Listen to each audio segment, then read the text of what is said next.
Hi, it's Claire and welcome to Needle Say More.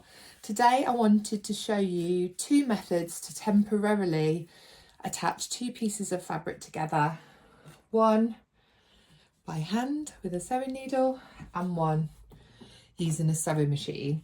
This would be used if you just want to temporarily attach the two bits of fabric together for someone to try on or to be fitted, or just to check that everything is working and it's all fitting together correctly before the final stitches are put in. So the first method I'm going to show you is with a needle and thread. So you want to line up your two raw edges how you want them to go.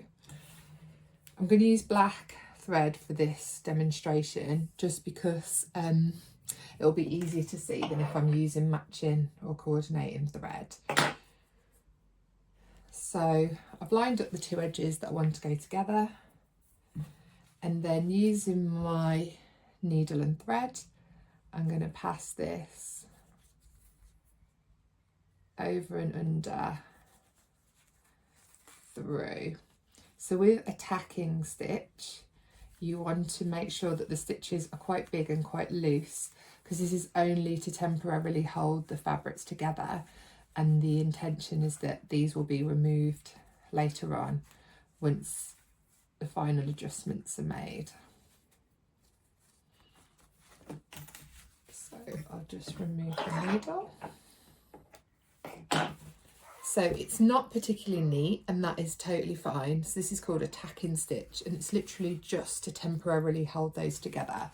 So it's a temporary seam, it's not very strong, but this would be really, really easy to take out later on in the process. The next technique I want to show you is what's called a basting stitch on a sewing machine. So it's a much quicker and neater method than hand tacking.